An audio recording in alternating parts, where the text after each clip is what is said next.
तो आपके पास graphical competency है या नहीं है, और नहीं है तो एक्वायर करिए कि ग्राफ के क्वेश्चन जब भी आपके सामने आते हैं तो आपका जो टेम्पर है थोड़ा लूज होने लगता है, आप सोचते हैं क्वेश्चन को लीव करते हैं। खैर, आसान क्वेश्चन होते हैं। यहाँ पे आपके पास इक्वी पोटेंशियल सरफेस दे रखे हैं और इनके अलग अलग पोटेंशियल हैं। हमें करना क्या है, इलेक्ट्रिक फील्ड डिटरमाइन करनी है। और जब भी इक्वी पोटेंशियल सरफेस दिया जाता है तो इलेक्ट्रिक फील्ड कैसे निकलता है, इलेक्ट्रिक फील्ड हम लोग जानते हैं पोटेंशियल ग्रेडियंट होता है, E is that is negative times delta V over delta R। तो that is a negative times potential gradient होता है। अब आपको इस ग्राफ को रीड करके आपको आइडिया लगना चाहिए, पोटेंशियल ग्रेडियंट निकालना आना चाहिए आई थिंक। अब कैसे निकालेंगे हम लोग, तो एक सरफेस से दूसरे सरफेस पर जब जाओगे आप, है ना, मान लीजिए कि हम यहाँ से यहाँ जा रहे हैं या आप यहाँ से यहाँ जा सकते हो, तो एक पोटेंशियल सरफेस से जब भी दूसरे पोटेंशियल सरफेस पे जाओगे तो there is some potential difference.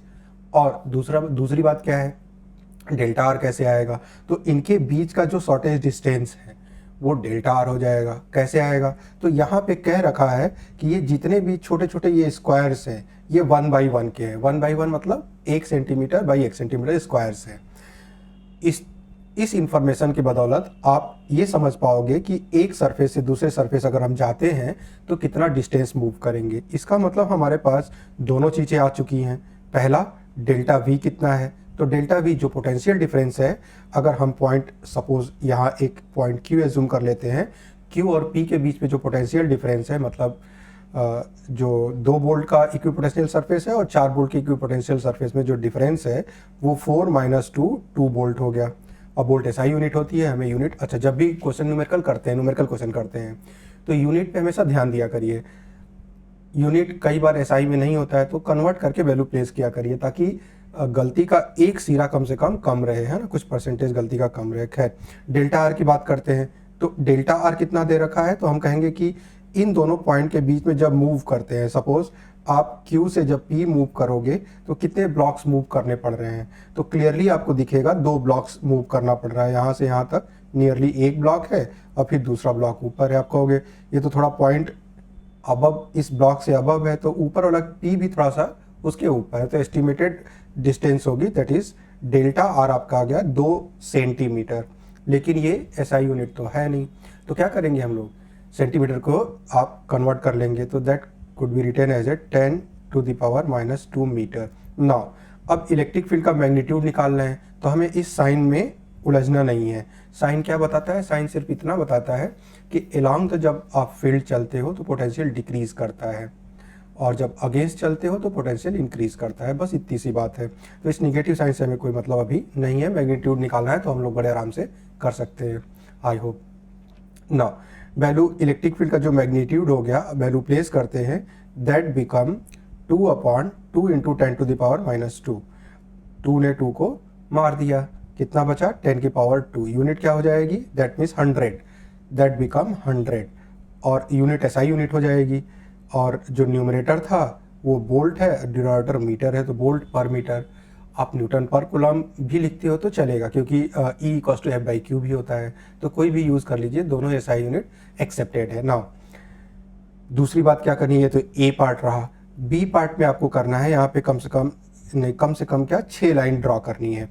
अब लाइन ड्रॉ करने में 3 बातें ध्यान देना होगा। पहली बात कि जो लाइन का नेचर होगा कैसा होगा। दूसरी बात, एरो की डायरेक्शन, जब हम लाइन बनाएंगे तो एरो का डायरेक्शन किधर से किधर रखते हैं, ये गलती का दूसरा सिरा हो गया या दूसरा रिलेवेंट हो गया जहां आप मिस्टेक कर सकते हो।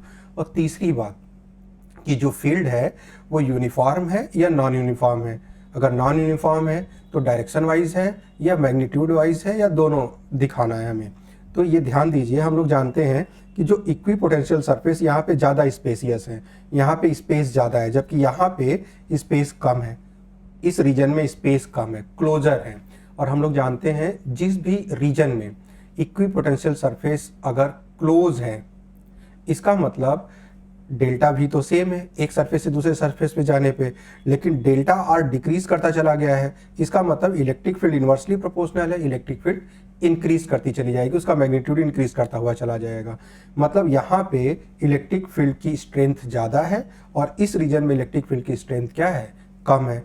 तो ये भी जब भी आप स्केच करते हो तो ये भी मुद्दा दिखना चाहिए कि आप ऐसा डायग्राम ड्रा करिए ताकि ये भी बातें जस्टिफाई हो। तो 3 बातें जस्टिफाई रखनी है। तो देखिए कैसे ड्रा करते हैं और तीनों बातें कैसे यहाँ जस्टिफाइड हम रखते हैं ना। मान लीजिए एक तो हमने कहा कि एक तो ये स्ट्रेट इलेक्ट्रिक फील्ड होगी। इलेक्ट्रिक फील्ड हमेशा इक्विपोटेंशियल सरफेस पे क्या होती है, परपेंडिकुलर होती है। ये परपेंडिकुलर है, परपेंडिकुलर है, परपेंडिकुलर है। तो इस तरह से इलेक्ट्रिक फील्ड इक्विपोटेंशियल सरफेस पे परपेंडिकुलर होगी। नाउ एरो कैसे पुट किया जाए, तो अगर हम लोग देख लीजिए, अगर हम इधर से इधर जाए तो पोटेंशियल 0 से 2, 4, 6 बढ़ रहा है, और पोटेंशियल हमेशा इलेक्ट्रिक फील्ड के अगेंस्ट जाते हो तब बढ़ता है।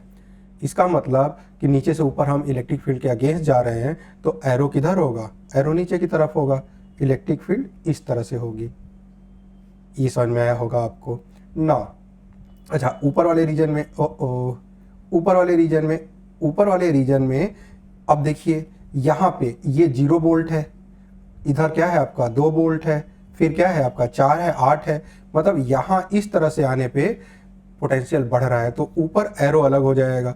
तो ऊपर जो एरो हो जाएगा वो इस तरह से हो जाएगा। अब नीचे यहाँ पे कुछ और लाइन दिखा देते हैं। तो हमने यहाँ पे इस तरह से लाइन एक और दिखा दी इस तरह से, दैट इज से यहाँ से लाइन इस तरह से निकली और इस तरह से चली गई। ये एक लाइन हमने दिखा दी। देखिए ये भी परपेंडिकुलर है तो हमने परपेंडिकुलर दिखा दी, एरो का जस्टिफिकेशन बता ही दिया हमने।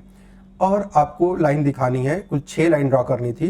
तो जाहिर सी बात है कि फ्रंट में हम 2 लाइन दिखा रहे हैं और बाकी हम पीछे दिखा दे रहे हैं। तो यहाँ से जो लाइन होगी इस तरह से होगी, परपेंडिकुलर सरफेस में दिखना चाहिए, इस तरह से होगी।